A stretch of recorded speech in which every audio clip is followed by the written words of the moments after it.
morning, good afternoon, good evening, wherever you are in the world. We're happy to have you here for a presentation that my colleague Noah and I have put together on distance learning and how that relates to applying a student-centered approach. We'll hopefully by the end of the time together today, you'll have some actionable steps that you can take to level up distance learning in your school or in your district. My name is Drew Shantz. I'm a design principal at Education Elements based out of the San Francisco Bay Area and a newly minted dog dad as of last night. So that's what's been on my mind the past couple of minutes at least. Noah can attest to this. Noah, do you want to introduce yourself? Yeah, hi everyone. My name is Noah Doherty. I work out of the Washington, D.C. office. I have been a dog dad for coming up on 2 years, so I've been able to share some advice to my colleague. I'm really excited to talk about this. We've been working with a lot of districts around distance learning. We have learned a lot from them, and we're really excited to begin sort of coalescing everything into kind of a strategy and an approach that we're excited to share today. Great. So as a quick check-in question, Noah, do you want to walk us through what these mean? Yeah, absolutely. So every time we start, whether it's a workshop, a webinar, we always start off with a check-in question. And so this one is, how are you feeling coming into this webinar? And you have 4 options. So if you are number 1, then you are fizzling out, right? Maybe it's been a long couple of weeks, and you're sort of at the end of your tether, if you will. If you're number 2, that means that you're actually feeling pretty good, right? Like, this is a celebratory time. The sparklers are going. Number 3 means that there's some big stuff happening, and it can be loud, it can be a little bit confusing at time, but like generally positive. And if you are number 4, then you are generally my dog on the 4th of July, which is hiding underneath the couch. Because there is actually so much going on and it's becoming overwhelming. So in the chat, I would drop in whether you are a 1, a 2, a 3, or a 4. I'm seeing a good mix. I'm seeing a bunch of 2s and 3s and a couple of 4s. Yeah, I think I'm probably coming in as a 3 today. Drew, what'd you say? I said 3 as well. Yeah, definitely closer to that end. It looks like we've got, I've got some fellow Californians in the house. That's great to see. And Stacy, welcome from New Hampshire. Vivian down in San Jose. I'm in Menlo Park, so just up the 101. And Lonnie also from California, awesome. Wonderful. Well, thanks for checking in, everybody. I'm glad we have so much geographical diversity represented here, as well as diversity on the spectrum of where you are on the firecracker spectrum, I guess we could call it. Oops. So just to give you another brief overview of where we're heading today, we want to answer a couple questions that you'll see on the left-hand side. So why are we talking about student-centered distance learning in the first place? And then how can student-centered distance learning be thought of through intentional shifts in practice? And Noah's going to walk us through 4 key shifts that relate to student-centered learning that I think are going to be really compelling and that you'll be able to take away a lot from. And then we'll also ask the question, what actions should be taken to level up distance learning? We're going to use that term a lot today. And by that, we mean, how can we take it to the next level? How can we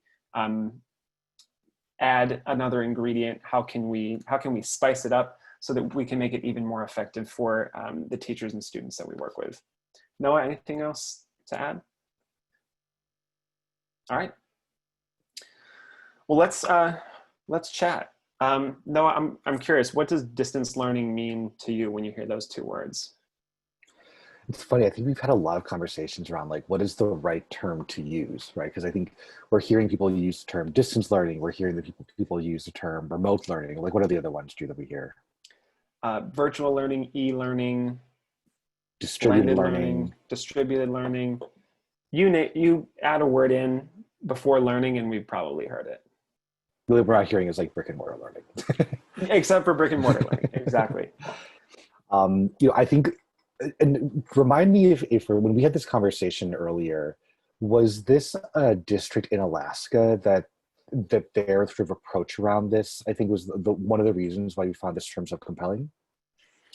Yeah, so I'm fortunate enough to work with some really talented people up in Fairbanks, Alaska, on some competency-based education work. But now we've kind of shifted gears over to return to school planning, and we thought that distance learning was the best term to use in that particular context because it was all encompassing. We wanted to make sure that this whole idea of learning outside of the school was not restricted to the use of technology, because in that particular community, not all students have access to high-speed broadband or a device. I know that that's probably similar in a lot of communities. So we thought that the whole term of distance learning was a good catch-all term for both tech and non-tech enabled learning at a physical distance from one another.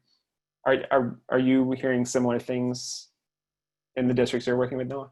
Absolutely. I think that the biggest thing is making sure that it's not, I've generally heard, I think, a reaction against the idea of virtual learning, because again, we want to make sure that learning can happen, and this idea that learning can happen anywhere. And so whether you're learning very close to, like, physically in the same room as someone, or if you're learning at a distance, the most important thing is that students are learning. And how do we design systems to promote learning regardless of how many feet or miles are between you and your teacher? I really like the way you put that. And I think a really key component of creating a distance learning environment is really intentional design. So this is not something like we saw perhaps back in the spring when a lot of our schools and districts had to turn to a virtual, a distance learning setting overnight.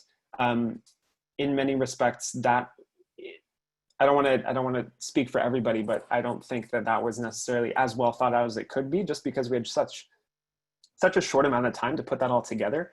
So when we talk about distance learning moving forward, we're talking about really intentionally designed learning experiences that engage students, their peers, and their teachers just at a geographical distance. I like what Noah said. No matter how many feet, miles, or light years, I guess, that separate teachers and students. And a point that I touched on earlier that I think is really important to remember is that this may or may not be facilitated by the use of technology. We're in front of screens more than we often care to be these days. And I think where I find a lot of kind of creative refuge is thinking about ways that we can leverage non-technological means of learning to engage students in really creative ways.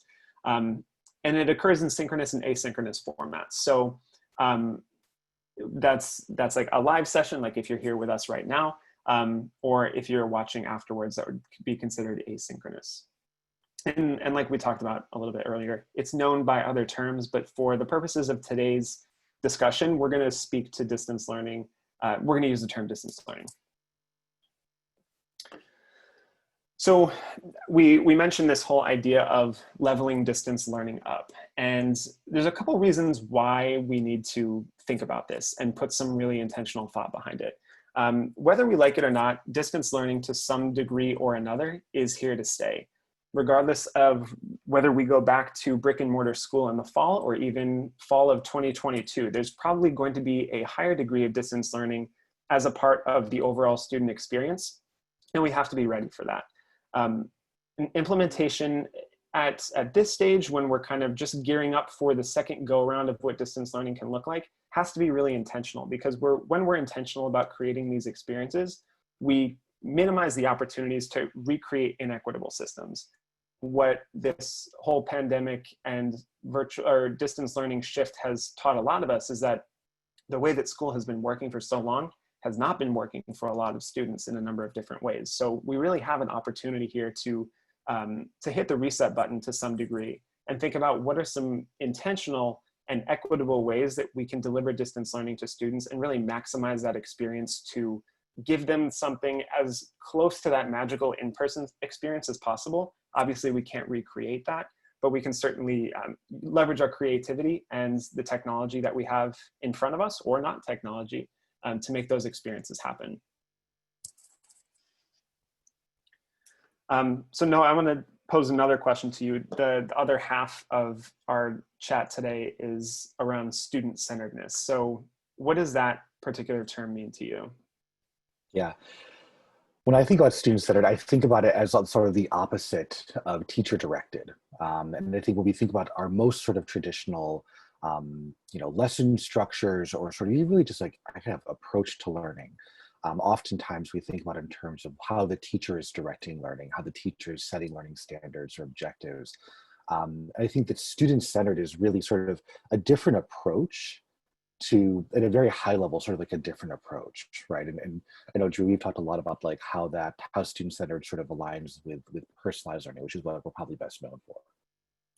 Yeah, so, and that was something that Noah and I were talking about as we were preparing for this, and kind of the distinction between personalized learning and student-centered learning was a little murky in my mind, and something that Noah had shared with me that I thought really helped was that personalized learning is very tactical. So that incorporates a lot of tools and a lot of student-directed methods and strategies to not, I don't want to define the term by using the term, but to personalize the learning experience for each student. Whereas a student-centered experience is really lives at much more of a holistic level. So we're fundamentally shifting that paradigm, or that I guess power dynamic in some respects that Noah was talking about, from being owned entirely by the teacher to being owned and driven much more by the student. I think a common misconception when talking about student-centered learning is that we're just kind of pushing students off on their own and they're going to just do the learning all by themselves. We don't need a teacher there anymore. We can just kind of put them in front of a computer and go. And I don't think that is further from the truth, because I think in a student-centered environment, this is really the opportunity that educators have to leverage their unique talents and what they do best to curate and enhance that learning experience for each student in a really powerful way, that a student wouldn't be able to do on his or her own, just because of their perspective as a student. But a teacher has kind of this higher level view to really look at what is that arc, that student journey arc, and their experience as a learner. And it requires certainly a different skill set to think in a student-centered mindset, I guess. But I think it's ultimately one that allows educators to be more creative and to tap into their unique talents. Anything else you want to add there, Noah? Oh, okay. All right. So let's dive into this a little bit more. I don't want to say that I made these all up. I got these from a really well-written Edutopia article that I'm going to put in the chat right now. And I see that a lot of you are commenting and asking some questions. Thank you for doing that. Please keep that up, and we'll try our best to answer all of those as we go through the presentation or as we get to the end here. So at the beginning of this article, I really like quote because it relates directly to what we're talking about here. So in a student-centered approach, teachers are the ones who encourage student-centered learning by allowing students to share in the decision-making, believing in their capacity to be leaders in their learning, and then also, this is the one that I really liked, remembering how it feels to. So there's an innate empathy building piece in a student-centered approach, because we have to think about, as learners ourselves, as students way back when, whether it was 10 years or 50 years or 100 years ago, we need to truly create a student-centered experience. We have to think about how we were as learners and put ourselves in their shoes to truly deliver an experience that best meets the needs of the students that we're working with. I know this is a tough one for myself and other educators that I know. The need to give up control is really tough, because as teachers, we're professionals. We know we've been trained. We've developed our craft. We know how to do what we've been taught to do as teachers, and it's tough to let go of that. So that is I would say a struggle for a lot of teachers that I've talked to who kind of operate under that mindset I was talking about earlier, that they understand student-centered learning as being totally and wholly directed by the student. But like I said, there's really a pivotal role for the educator to play. It's just a matter of releasing some degree of control, not all control. And then one other thing I wanted to connect this back to the whole idea of leveling up. So when we put these two terms together, why is a student-centered approach the best way to level up learning? This first bullet relates to what Noah was saying, in that we are shifting our focus from asking the question, what needs to be taught? And that's very adult driven, to what students need to learn. So that's really thinking about the student perspective. What is it going to take for them to be successful in completing a program of study? What does it mean to be a successful graduate? Those kind of questions are really putting students at the center of designing that entire learning experience. And it also gives students more voice and choice in their learning, which heightens engagement, especially in the virtual learning environment. And see, we interchange the words in here. But in a distance learning environment, it's tough to get students to engage on a regular basis, especially with the technological constraints, the logistical constraints that they often face. So allowing students to own that experience to a greater degree kind of increases that engagement piece. And as I touched on before, it's inherently empathy driven. So we put our students or our users or the stakeholders that we're designing for right center stage in the design process. So we are first and foremost thinking about what the student experience is like and what do they need to learn. And again, to my point earlier, this is really an opportunity for educators to do what they do best and kind of level up, so to speak, their own creativity to design learning experiences and opportunities for students that best meet their own needs. So I've been doing a lot of talking, and now I want to hear from you all.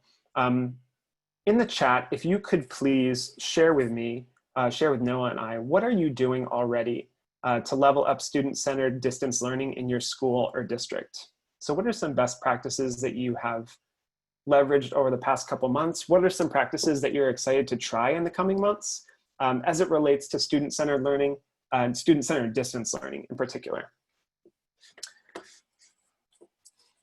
And Vanessa's kicking us off here, increasing voice and choice. I love that. Cindy says choice boards are utilized frequently. Great way for students to, again, have that ownership over what they're learning and kind of how they progress down a learning path. Choice boards are popular, it looks like. Oh, Aaron, I love that. Being more intentional with team planning. So not just thinking about the teacher to student experience, but the faculty experience, the teacher to teacher experience, being really intentional with that. Some tech tools here. Maria, you say starting with a connection with students before classes start to get to know them and figure out to see if they have any challenges that might affect their start in class. Speaking of empathy, that's a great example of kind of understanding where your students are before you get started with that learning. Love that. I love that move. And I see a lot of educators leaning on building up the social emotional skills before we dive into academics, because we need to view students as humans before we view them as mini academics. Any others standing out to you, Noah? I actually really love, I love all these different ideas around choice, around pathways, and around sort of, as you were mentioning, sort of building up students sort of like social emotional learning competencies. And I'm actually really excited to see a lot of these things. I think a lot of them are actually echoed in some of the things we're going to talk about in terms of what are some of the really, really important shifts that we think about when we think about student-centered distance learning. Yeah, I think that's a great transition. So, you know, and Drew mentioned this at the very beginning. When we moved into distance learning this past spring, and I saw a couple of people in the chat sort of reinforce this was an emergency measure. I think back, I live in Washington, D.C. I think the school system here, I actually looked at one point, from the first time they posted something on Twitter about COVID-19 or about, like, you know, washing your hands, to when they actually announced that they were closing down, it was something like maybe 7 days. It was, you know, districts had a remarkably small amount of time to prepare.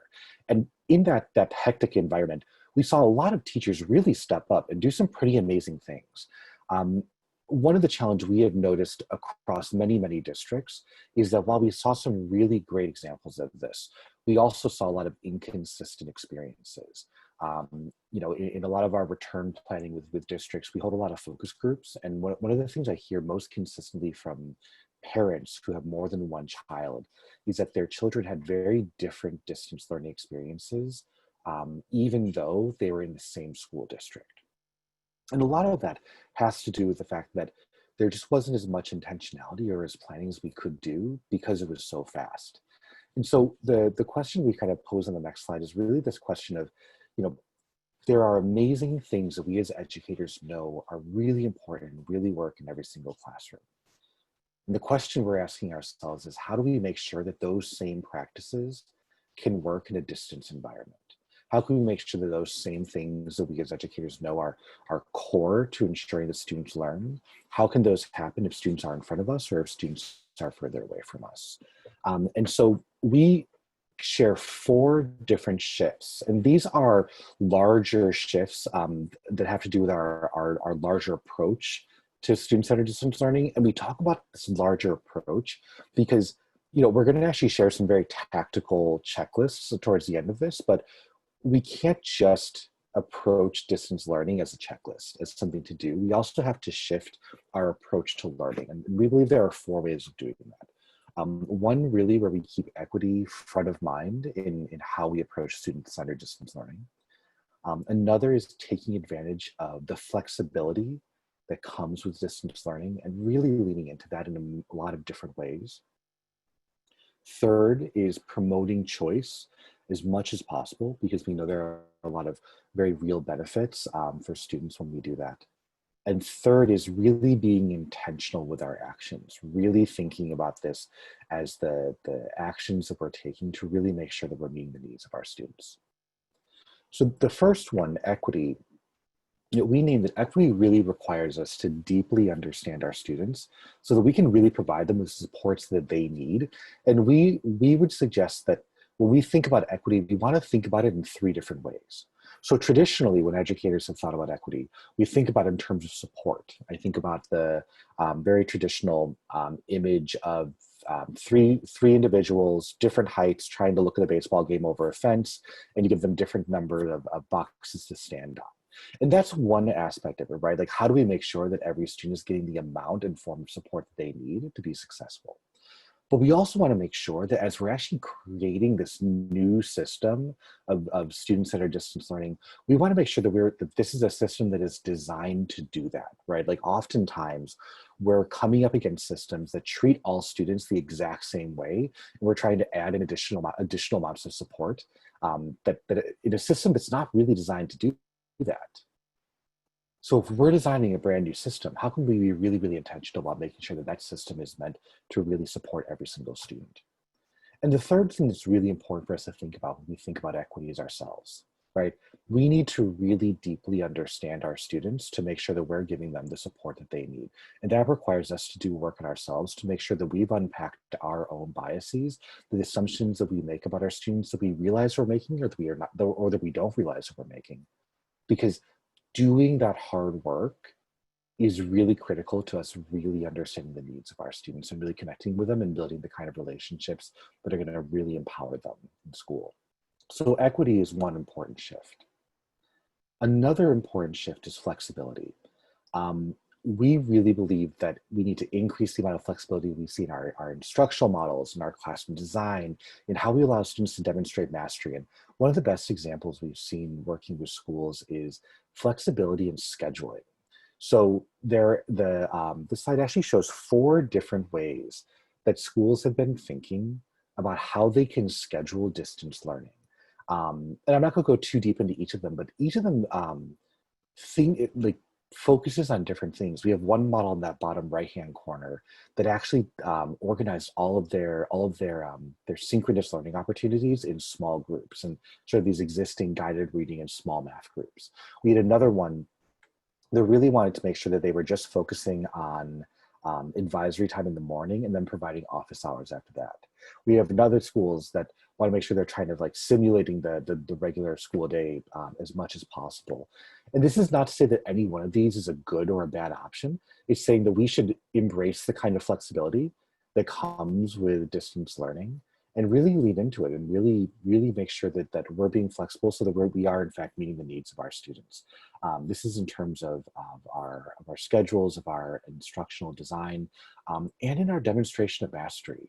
One of the really great things we saw teachers doing last spring was giving students lots of different ways to demonstrate their mastery of a concept. So maybe they were typing it out. Maybe they were doing an audio recording. Maybe they're doing a video recording of them completing a science lab. Maybe they're taking a picture of their work in a math problem and sending to their teacher. There are lots and lots of ways for students to demonstrate mastery.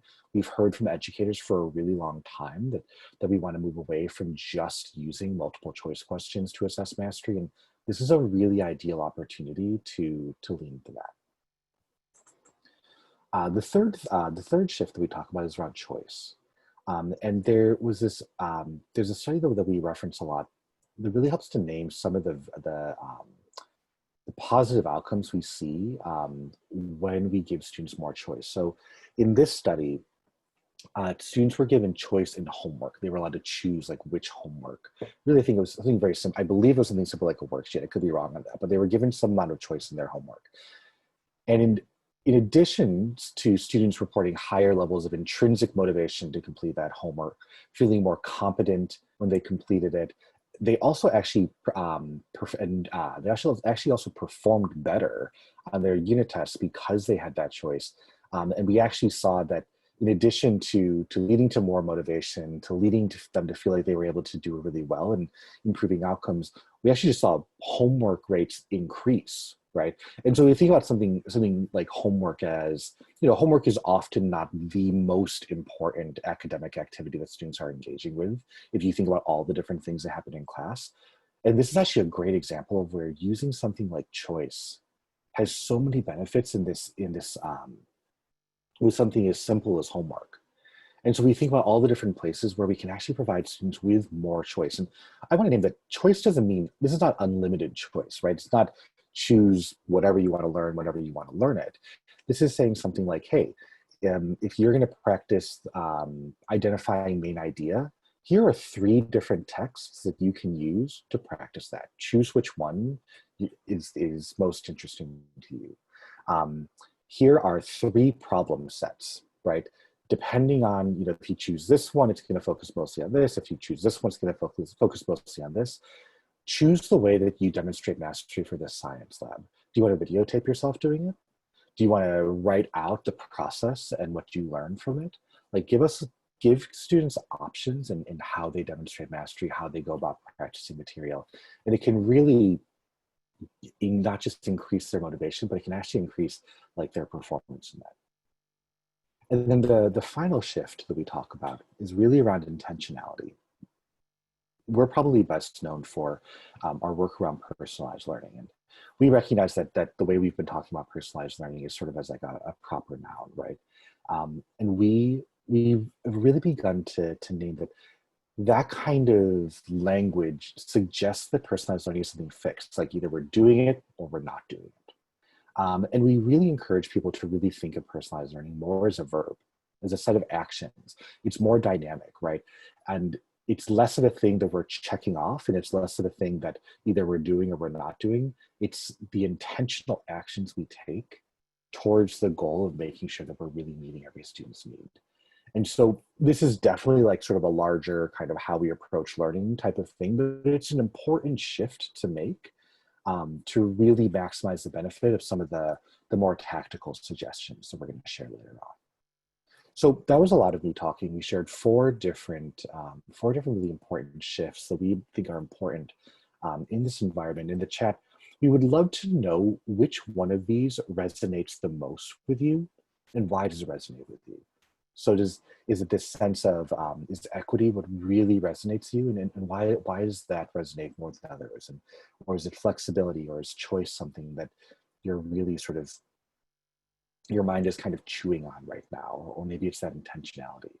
So again, in the chat, feel free just to name which one is resonating with you and why that is. And I see one person always naming that equity is the one. I see one about flexibility. I love this one from Stacy around how allowing for choice to demonstrate mastery is something she's working on. Another person sharing that the choices of choice, specifically choice around mastery, flexibility for students, but also flexibility for parents. I mean, that's such an important point, and thinking about, especially depending on the home context for a lot of our students, right? Like giving them flexibility is going to really help make sure that students are able to engage with work when they're actually able to as well. I love these points around another point around equity from Shelley, from point around flexibility and sort of taking advantage of the unusual circumstances. I really like that term, Vanessa. Seeing more choice, equity, flexibility. I think Lauren's mentioning this sort of student ownership of learning is so important. And, you know, in a classroom, right, where we as educators are able to direct a lot more, even if it's not the best approach, like we're actually kind of physically able to, and that's, we just have a lot less ability to direct learning when we're at a distance. And I think if you ask most educators, this idea that that we want students to own their learning, we want students to drive that. That's been a theme that we've heard for years, right? We as educators want to make sure that we love when students show curiosity and dive deeply into topics. And so this is actually a great opportunity for us to name that kind of the sort of direction, the directed learning that we've relied on for a really long time is not ideal for this distance setting. And it's actually an opportunity for us to drive home something that's even more important, which is building up that student ownership of learning. Thanks everyone for your reflections here. Always love to, even though we can't see you, we love to hear what you're thinking, what's resonating with you. So thank you for your contributions there. So we're going to now we'll take a step kind of, a little bit more granular to shift these foci into some actionable opportunities you as district leaders, as school leaders, and as classroom leaders will be able to take in leveling up your own distance learning practice. So this is a lot of text. You don't have to, the slides will be made available to you, so you don't have to, read it all at once. But essentially how we're thinking about leveling up the student-centered distance learning experience is through 4 primary stages. Stage 0, which happens before school gets started, is to create clear communication structures. And you can see some high-level priorities that are connected to that particular stage and will make that work possible. Specifically centered around communications. We need to make sure that all stakeholders that are involved in a school or district community are made aware of what are the roles and expectations of distance learning. What is a school day going to look like, sound like, feel like? Kind of make the intangible more tangible in a time when a lot of people have a lot of different questions. So clear communication is the first step before the school year happens. And then when the school year gets started, we move into stage 1. So this is all about strengthening those relationships and student engagement through strong routines and structures. I saw a lot of you comment on, and we had discussed a little bit, the importance of focusing on social emotional learning and meeting the needs of students as people before we meet their academic needs. And that falls right into this category. So we first want to leverage those SEL strategies to better understand what students need at a holistic level before we get down into stage 2, which is equipping educators with high leverage instructional strategies. This is where we're really thinking about the how of learning and what specific instructional models are teachers using to drive towards core learning objectives or competencies for which students are going to be held accountable. And we can get creative around what those instructional models look like. It's not always just a synchronous face-to-face experience. It's not always just an async playlist or choice board. We can really, we can experiment with different hybrids and combinations of those models to mimic the classroom experience to some extent and make those experiences more dynamic. So it's not just a student sitting in front of a computer going step by step, Zoom meeting after Zoom meeting or Google Classroom meeting after Google Classroom meeting. So there's really exciting possibilities there. And then once, after stage 2 is all about utilizing curriculum and content to meet the specific needs of students. So we've kind of checked off the box and done some work around the how of learning, but now we're looking specifically at the what. And that involves asking questions like, do these curriculum materials, does this content Is it being used purposefully? And is it actually meeting the academic and social and emotional needs of students? This is a great opportunity for us to really pare back what are the essential learnings that we want students to walk away with, and kind of push those other things that are not as essential off to the side. This is also a great opportunity to double down on that instructional stage and give teachers the opportunity to watch each other, do some learning walks with each other, see how distance learning is working in other distance learning classrooms, and apply those best practices to their own classroom. So this is really a stage where that learning cycle can be applied not only from the teacher, but all teachers as a team. And I know somebody had mentioned that as an intentional shift that they were making in their particular school, and that's kind of where we see stage 3 happening. And we recognize that this is not a comprehensive list. These are not the only things that you need to do to level up student learning. If you do all of these things in your school or in your district, you are going to be in a good space. You're going to be well equipped to provide a really engaging, thoughtful, and purposeful experience for teachers and students. But what we realize is that there are a number of different work streams that work together with in a school or at a district level that really all play very pivotal roles at different stages of this progression to make distance learning to be the most effective that it possibly can be. And we decided to divide up into 5 different work streams, so to speak. So communications, student relationships and engagement, technology, routines and procedures, instructional models, and curriculum. And you'll see on the vertical axis here, we see in the more solid color, where that's indicated under each column, is where that focus lies primarily in the stages. So if you remember from this last slide here, create clear communication structures was stage 0. So that means that communications is the primary focus for stage 0. Similarly, for stage 1, we have relationships and technology, routines and procedures, and so on for stages 2 and 3. So you can see through this matrix and through both of these resources that you can kind of do the high level and get those off to provide a baseline, really solid distance learning experience. But if you truly want to level up, there are ways to differentiate those work streams and create separate checklists for each of them to give certain individuals or certain roles different responsibilities to contribute to really making the distance learning experience the best that it can possibly be. And I'll explain a little bit more about that through this example. So what we have done is put together, well, I'll go back here. We've put together comprehensive checklists for each of these respective work streams at each particular stage of the process. And that's something that's going to be available on the EdElements blog next week, but we're offering you all an exclusive preview right now. So you can get a feeling for what these resources are going to look like, and you can be on the lookout for those next week. So for example, this is what the communications checklist looks like. You'll see that each stage is highlighted on the left-hand side here.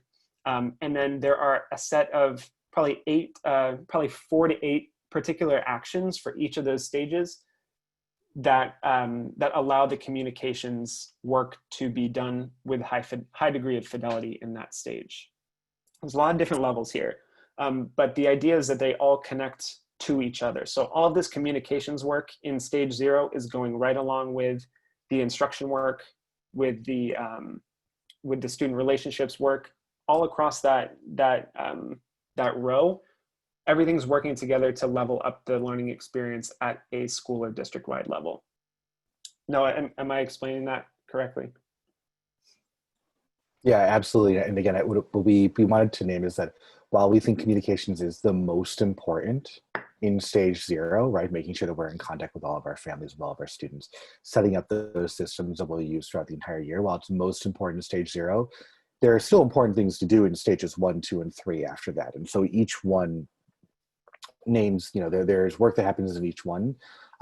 We also tried to orient this primarily for principals and assistant principals, because we know that there are so many things to keep track of.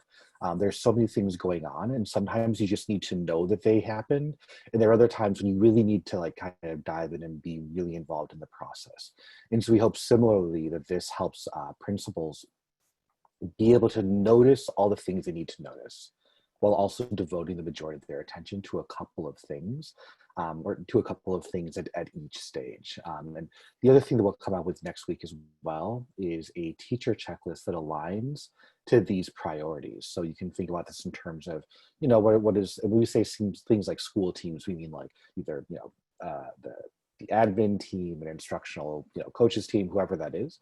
But then we'll have another one that aligns specifically to what teachers are doing. Thanks for that context, Noah.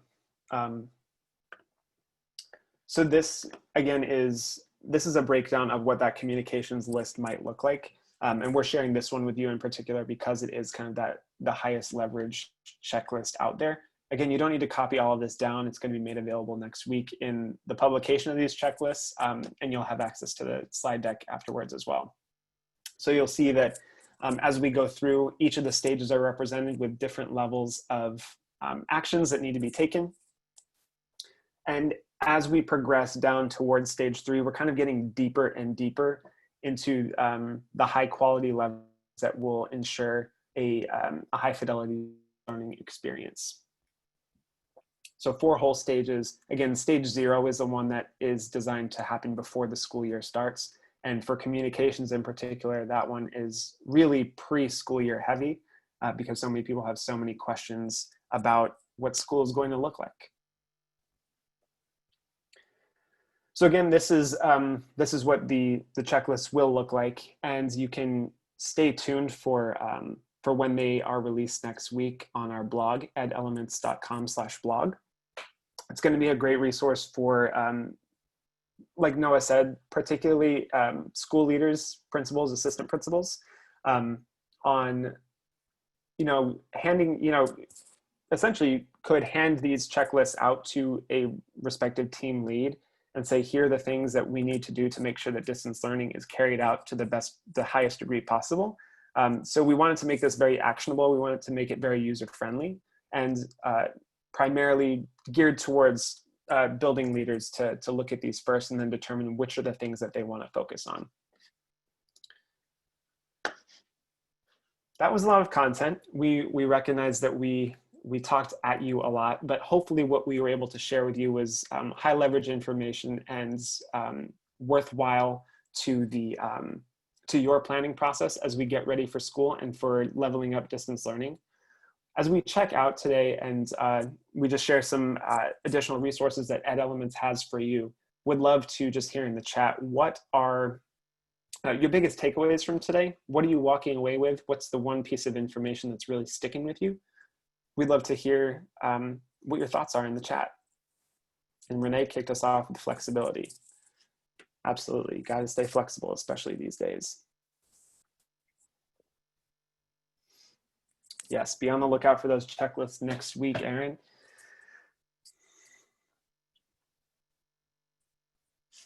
Great. I love that, Kathleen. Students play a vital role in their education, especially in the student-centered environment. Thanks, Maria. Seeing more around choice, which is great. Mm-hmm. Yeah, and the communication, building relationships, especially at the very beginning, since we know that developing relationships from a distance is harder than doing it when you're, you know, physically in the same room, which is why it's really the most important thing to focus on at the start of school. Mm-hmm. Absolutely. Thanks, Vivian. Thanks, Rui. Good to see you, or see your name. There was a question about additional webinars. We do have more webinars coming up. Lots of resources available on our on the Ed Elements page. So I think it's called is it the Learning Library or Learning Center? Right up at the top there. If you go to the Ed Elements webpage, edelements.com, which Noah just linked in there, you can see all of the resources that we have available. Whatever you are looking for, we probably have something that relates to it. one of our latest resources that we just wanted to flag was the third part of our kind of Forging a Path Forward series. And this one relates specifically to designing school level systems for equity. Noah touched a little bit on the equity focused shifts that need to happen in a distance learning environment. So this is a great companion to that conversation if you wanted to unpack that a little bit more and dive a little deeper. And Noah, I think with that, we're good to go. Thank you everyone so much for joining us.